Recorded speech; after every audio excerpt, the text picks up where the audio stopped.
시편 34편의 말씀, 참으로 즐겁고 기쁜 마음으로 드릴 수 있는 승리의 찬양의 시입니다.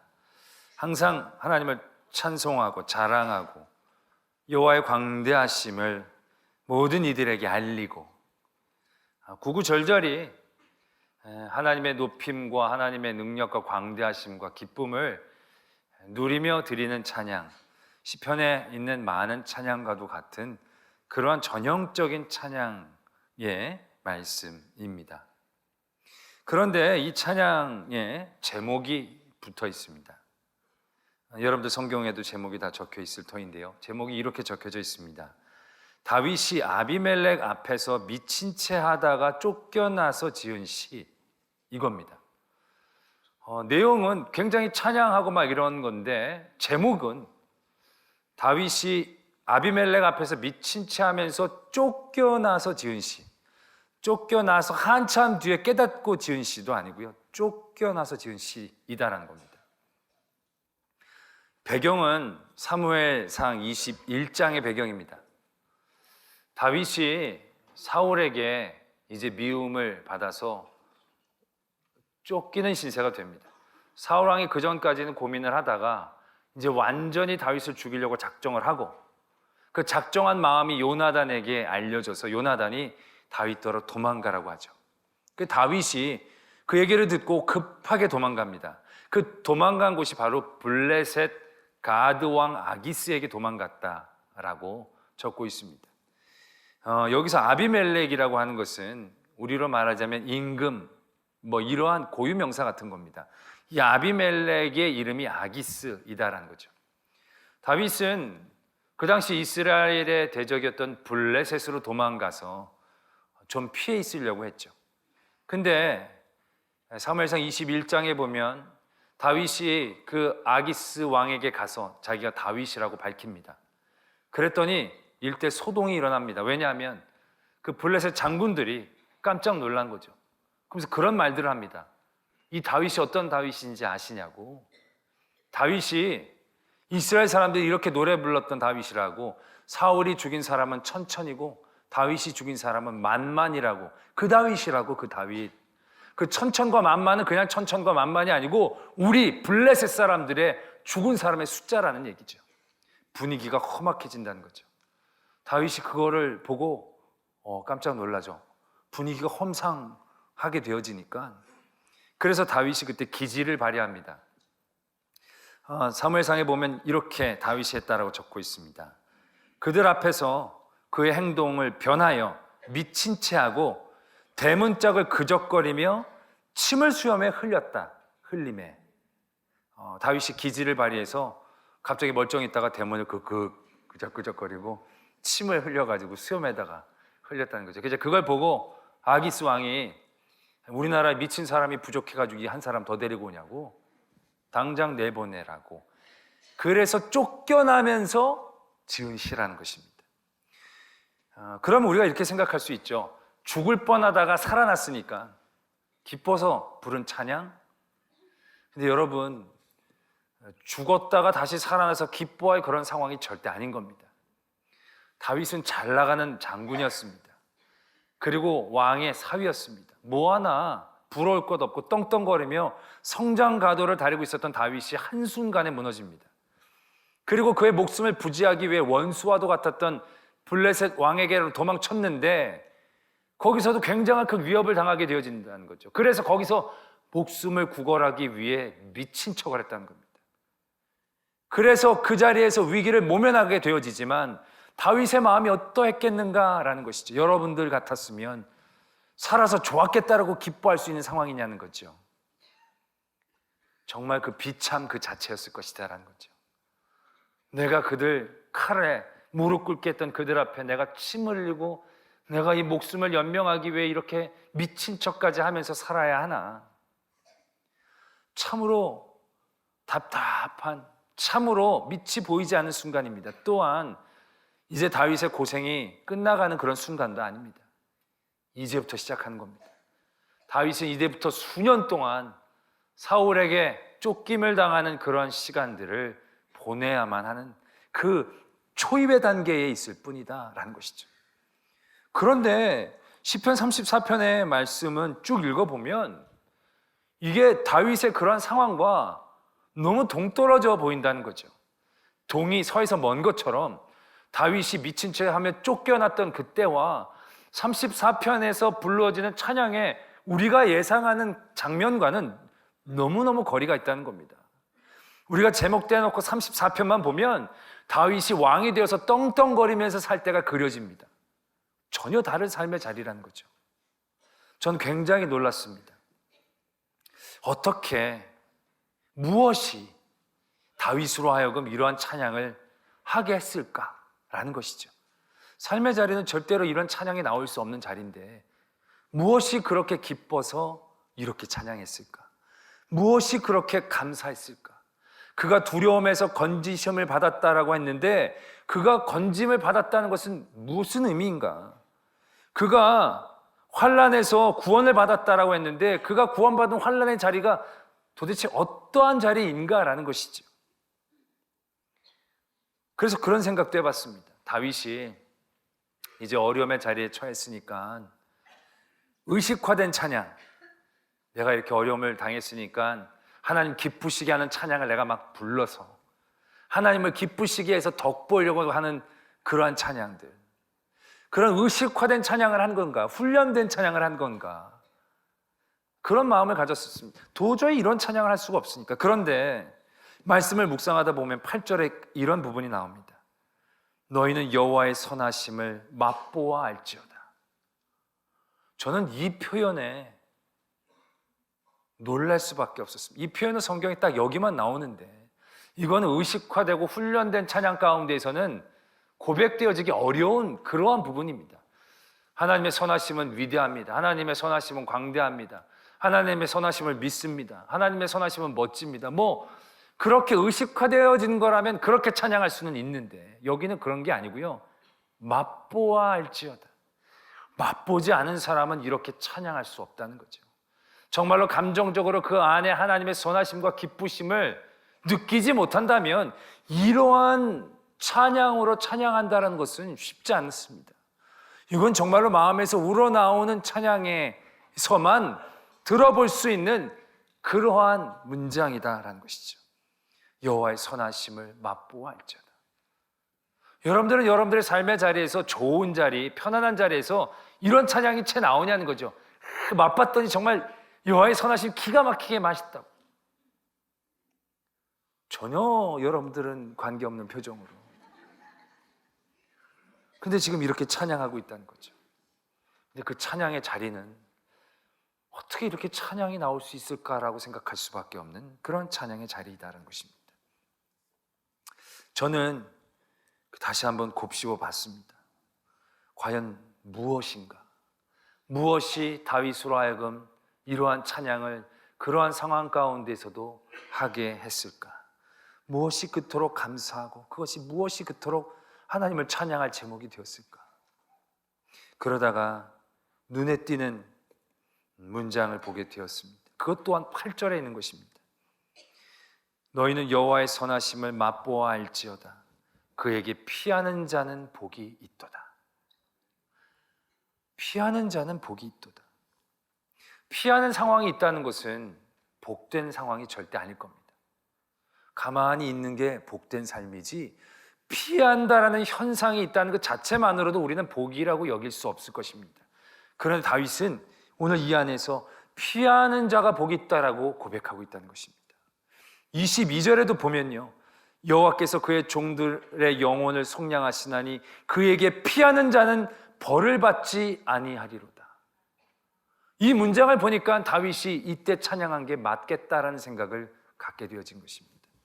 피하는 상황 가운데에서 그는 놀라운 하나님의 은혜를 깨닫게 되었다라는 것입니다.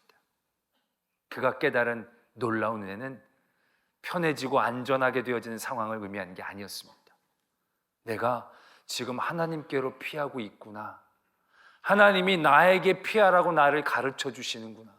하나님이 나에게 피하여야만 길이 있다는 것을 확증해 주시는구나를 깨달았을 때의 기쁨을 찬양하고 있다는 것입니다. 우리가 사무엘상 21장의 자리로 다시 한번 돌아가 봐서요, 다윗을 한번 생각해 보겠습니다. 다윗이 사울에게 미움을 받고 쫓겨나죠. 급하게 쫓겨나갑니다. 뭐 준비할 그런 기회가 없었습니다. 그래서 그는 도망치다가 제사장에게 가서 떡을 좀 얻어갑니다. 먹을 것도 싸지를 못했어요. 그리고 무기도 챙기지 못했어요. 장군이 무기를 챙기지 못할 정도로 굉장히 급박하게 도망가고 있었다는 거죠. 그 가운데에 다윗이 아마 생각했을 것입니다. 사울이 나를 죽이려고 하는데 내가 어디로 도망가야 하겠는가? 내가 사울의 두려움을 피해서 어디로 가야 내가 안전할까를 생각했을 것입니다. 그런 가운데 다윗에게 제일 처음에 떠올랐던 것이 바로 블레셋이었습니다. 왜냐하면 블레셋은 사울의 대적이니까. 자기는 사울의 대적이 되었으니까. 그러니까 블레셋과 자기는 같은 공통점을 갖고 있었다라고 생각하기 쉬웠을 것입니다. 내가 사울에게 쫓긴다고 하면 블레셋 사람들은 나를 환영해 줄 것이다라고 생각하기 쉬웠을 것이다라는 얘기죠. 그래서 그는 사울이라는 두려움을 피하기 위해 아기스에게 갔습니다. 그런데 그곳에 갔을 때 다윗은 예기치 못한 상황을 만나게 됩니다. 그곳에 더 큰 위험이 있었다라는 것입니다. 블레셋 사람들이 다윗에게 더 큰 적개심을 갖고 있다는 사실들을 다윗은 그곳에 가서야만 알게 되었다는 거죠. 그곳으로 피해야만 안 됐었던 것입니다. 그래서 다윗은 거기에 기지를 발휘하죠. 미친 척을 합니다. 그래서 그는 하나님의 은혜를 받아 그곳에서 쫓겨나게 됩니다. 그때 다윗이 깨달은 겁니다. 내가 왜 아기스에게로 도망갔을까? 하나님이 나에게 하나님에게로 피할 것을 가르쳐 주시는구나. 네가 어디가 안전하냐? 네가 그 두려움의 상황 가운데에서 너를 지킬 곳이 어디 있느냐를 확실하게 알려주시는 하나님의 은혜를 그가 깨달았다는 것입니다. 제가 그냥 한 얘기가 아니고요. 그 다음에 다윗의 모습이 바뀝니다. 그 다음에 다윗은 다시 유대의 국경 안쪽에 있는 아둘람이란 지역으로 도망갑니다. 거긴 이스라엘 지역입니다. 그 동굴에서 그는 친척들과 그동안에 떠돌아다니는 사람들과 함께 모이게 되어집니다. 그리고 나서 거기서도 오래 지내기가 어려워서 모압 왕에게로 나갑니다. 모압 왕에게로. 모압 왕에게 가서 다윗이 이렇게 얘기합니다. 왕에게 이르되 하나님이 나를 위하여 어떻게 하실지를 내가 알기까지 나의 부모가 나와서 당신들과 함께 있기를 청합니다. 하나님께서 나를 위하여 무엇을 하실지를 내가 알기까지 내가 당신과 함께 있기를 원합니다. 다윗이 모압 왕에게로 간 것은 두려움을 피해서 간 게 아니고요. 사울에게서 안전한 곳을 찾아간 게 아니고요. 하나님의 뜻을 알기 위해 갔다라는 것입니다. 완전히 도망가는 방향성이 달라지고 있다는 거죠. 그 다음에 다시 갓선지자가 다윗을 찾아와서 얘기합니다. 유대 지역으로 들어가라는 겁니다.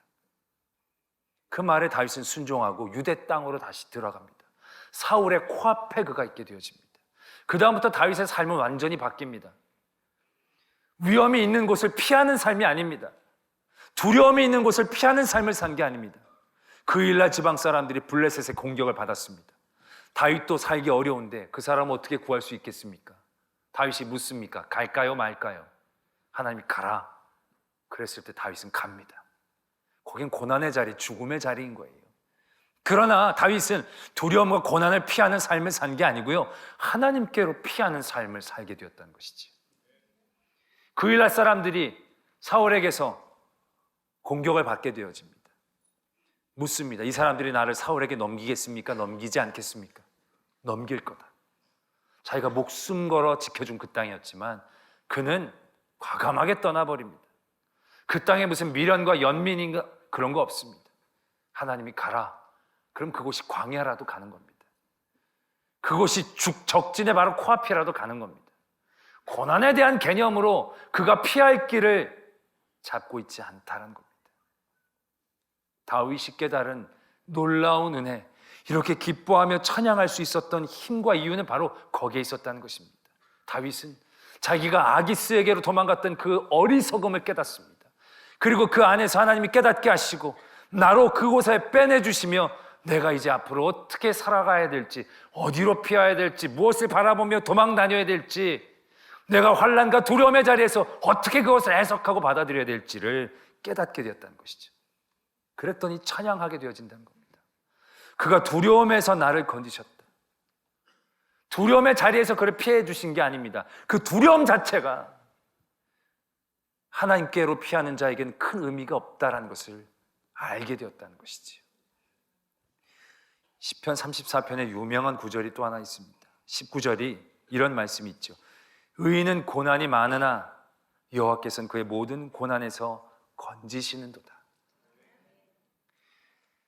고난이 없는 길로 피해가는 게 의인이 아닙니다. 고난 때문에 이 길 저 길 굽어 다니는 게 은혜 받은 자의 길이 아닙니다. 고난당하지 않고 편한 길로만 갈 수 있는 것이 의인이 아니다라는 거죠. 의인의 길에는 고난이 많습니다. 그러나 중요한 것은 여호와께서 모든 고난 가운데서 건지신다라는 것이지요. 하나님께로 피하는 길 가운데는 고통이나 어려움의 자리가 있습니다. 그래서 사람들은 그 길을 벗어납니다. 고통이 무서워서, 두려움이 두려워서. 그러나 그들이 두려움이 두려워서 그 두려움으로 떠난 그 자리에 더 큰 두려움이 있다는 것이지요. 그러나 그 고난의 길들을 하나님께로 피하는 길 가운데 만날 때에 정면으로 돌파한다는 거죠. 그러면 때마다 시마다 모든 고난에서 건지시는 하나님의 은혜를 경험할 수 있게 되어진다는 것입니다.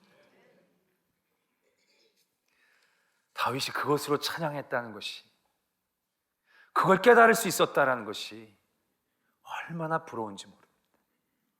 또한 이 찬양이 우리들의 모든 삶의 자리에서도 불러져야 하는 찬양이 된다는 것입니다. 우리의 삶의 자리를 보면 그렇습니다. 우리가 열심히 살고 움직이는 그 동력이 무엇인지 한번 천천히 바라보면요, 그 안에 다 두려움이 있습니다. 열심히 공부한 것도 뒤처질까 봐 하는 두려움이 있다는 거죠. 돈을 많이 버는 것도 못 살게 될까 봐 두려움이 있다는 겁니다. 애들을 득달하는 것도 뭔가의 두려움 가운데서 우리의 삶에 에너지가 생길 때가 너무 많이 있다는 거죠. 전에도 말씀을 드렸지만 우리가 지금 여기가 학원가 아닙니까? 학원가에서 부모를 자극하는 가장 귀중한 힘이 두려움이라는 겁니다. 남들 다 해요. 안 하고 있는 사람 두렵죠.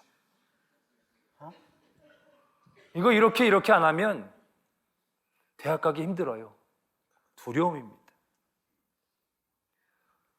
우리들의 삶이 달려가는 방향성들이요, 방향이 없어요. 두려움만 피해가는 것일 뿐입니다. 그것이 얼마나 위험한 일인가를 깨달아야 한다는 것이죠. 다윗이 사울이란 두려움을 맞이하게 됐을 때 아기스를 바라봅니다. 아기스를 바라봤더니 거기엔 사울의 두려움이 없어요. 사울에게서 보호함을 받을 수 있는 그 자리예요. 그래서 그냥 아무 생각 없이 글로 간 거예요. 그러나 그곳엔 얼마나 더 큰 두려움이 존재하고 있느냐는 거죠. 얼마나 더 큰 위험이 있느냐라는 거죠. 여러분들이 자녀를 키울 때 보면 그렇지 않습니까? 우리의 대학만 잘 들어가면 두려워하죠. 애가 대학 잘 들어가면 그곳엔 두려움이 없습니까? 아니더라고요. 좋은 대학에 가면 또 두렵습니다. 졸업할 때쯤 되면 좋은 회사에 들어가야 되는데 두려워요. 두려워. 결혼하지 못하는 자녀를 갖고 있는 부모들은 두려워요. 얘들이 결혼 못하고 평생 이렇게 살면 어떡하나. 여러분, 근데 결혼한 그 자리에 두려움이 없습니까? 결혼시키면 만사태평한 세월을 살 수 있는 겁니까? 아니요. 두려움이 2배가 되어지는 자리로 나가는 거예요. 두려움 때문에 애를 결혼시키려고 하는 분들이 계시다면 평생 데리고 사는 게 훨씬 더 지혜로운 방법이다라는 거예요. 우리 애만 걱정해야 되는데 그게 아니라 애 딸린 그 반려자도 걱정해야 되고 걔네들이 낳은 애들도 다 걱정해야 되고, 우리 어르신 권사님들 보면 참 안타까운 게 많아요. 손녀 손자까지 다 걱정을 혼자 다 짊어지시는 거예요. 두려움 때문에 우리가 바라보는 모든 세상의 안전한 곳은 안전한 곳이 아닙니다. 다윗은 그걸 처음에 깨달았습니다. 내가 이 두려움에 어디로 향해 뛰어야 하는가? 이 근심과 걱정의 자리를 만날 때에 근심과 걱정과 고통을 피하기 위해 반사적으로 움직이는 것이 아니라 그것에 자극되어지지 않고 하나님께로 피하는 지혜를 얻었음을 기뻐한다는 것이죠. 많은 분들이 어려움을 늘 얘기합니다. 외롭습니다. 외로움의 고통 가운데 있는 분들, 그의 시선들은 늘 커플로 다니는 사람들에게 고정되어지죠. 저러면 얼마나 좋을까? 저렇게만 있으면 얼마나 편안할까? 둘이 다니지만 둘이 다니는 게 아니에요. 차라리 혼자 다니는 게 낫지. 그러면 여러분들 아무 걱정도 없고 근심도 없고 두려움도 없고 편안한 상태에 여러분들이 딱 놓여 있게 된다면 그럼 거기서 만사형통일 줄 아십니까? 아니요. 여러분들의 반려자들을 보면서 너무 감사한 분들이 있어요. 간혹가다. 너무 좋다고. 너무 완벽하다라고. 근데 그런 분들이 그 행복한 자리에서 느끼게 된 두려움이 뭔지 아세요? 이 사람이 나보다 먼저 죽으면 어떡하나? 이 사람보다 내가 먼저 가면 어떡하나? 이 행복이 사라지면 어떡하나? 이 완전함이 떠나가면 어떡하나? 이 평안함의 세월, 이것이 언제 끝나나? 언제까지 지속되나? 끊임없는 완벽한 삶의 자리에서도 두려움은 우리들을 괴롭히고 있다는 것을 인정해야 한다는 것입니다. 세상이 안전하다라고 얘기하고 우리를 부릅니다. 세상이 여긴 두려움이 없다라고 우리를 부릅니다. 그러나 세상이 우리에게 제공하는 많은 자리들은 함정입니다. 사울에게 두려움을 갖고 있는 다윗에게 아기스가 보여지듯이 함정은 그 앞에 함정이라고 적어놓지 않습니다. 함정은 그 앞에 여기 오면 죽는다라고 적지 않습니다. 여기 오면 좋다라고 얘기하죠. 여기에 기쁨이 있다라고 합니다. 그러나 그곳에서 느끼는 기쁨은 잠시입니다. 먹이를 먹는 순간은 잠시 철커덕하고 그 올무에 걸리게 되어지는 것이 함정입니다. 우리가 외로움의 자리에서 기쁨과 즐거움이 있을 곳을 바라보며 그곳에 가죠. 그러나 그곳에서 느끼는 기쁨은 잠깐이고요. 더 깊은 외로움과 우울감 가운데 우리가 빠지게 되어지는 거죠. 우리가 돈이 없어서 돈을 얻을 수 있는 위로와 평안의 자리를 바라보고 달려가지만 그 돈을 얻는 순간 그 잠깐 기쁠 뿐입니다. 그 다음에 또 다른 갈급함이 우리를 부족하다 달라 만들어버리는 것이 아기스라는 존재가 갖고 있는 모습이다라는 것입니다. 우리의 두려움의 자리를 해결하실 수 있는 분은 하나님 한 분밖에 없음을 분명히 아셔야 합니다. 사울의 두려움 가운데에서 평안을 주실 수 있는 분은 하나님 한 분임을 깨달았으므로 다윗은 찬양하고 기뻐할 수 있었듯이 우리도 그런 지혜 가운데에 설 수 있어야 합니다. 우리도 그러한 믿음의 자리 가운데에 설 수 있어야 한다는 것입니다. 그것은 우리에게만 되어진 게 아닙니다. 예수님도 그렇게 하셨습니다. 예수님도 두려워하셨습니다. 예수님도 그에게 당할 고통과 고난의 시간들을 피하고 싶으셨습니다. 예수님도 고통을 피해서 달려가는 방향성 가운데에 그를 두기를 원하셨습니다. 그러나 예수님은 다시금 고통을 피하는 길이 아니라 하나님의 길에 서시기를 원했습니다. 그때 예수 그리스도에게서 고통이 피해간 건 아닙니다. 그러나 그 고통을 이겨내셨습니다. 그리고 평안함 가운데에 승리하셨음을 우리는 기억할 수 있습니다. 그것이 오늘 이 시대를 사는 우리들에게도 분명히 요구되어지는 믿음의 모습이다라는 것입니다. 나의 외로움, 하나님께로 피하는 방향성 가운데 있지 않다면 수천 수만 명이 같이 있어도 외로울 겁니다. 나의 우울함을 세상의 어떤 것들로 달래보려고 한다면 나의 우울함은 더 깊이 병들어 갈 것입니다. 하나님을 향하여 피하는 길을 얻지 못한다면, 하나님을 통하여 그것들이 채워지는 것들을 바라보지를 못한다면, 하나님께 간구하는 것이 가장 큰 지혜임을 알지 못한다면 우리는 정처 없이 여기에서 문제가 되면 저리로, 여기에서 문제가 되면 저리로, 바람에 나는 겨처럼 중심 없이 떠다니다 사라질 먼지와도 같은 존재가 되어버릴 것입니다. 할렐루야.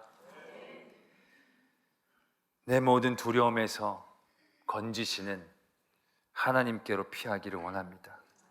피해가는 어떤 자리가 중요한 것이 아니고요, 그에게 피하는 자가 복이 있는 것입니다.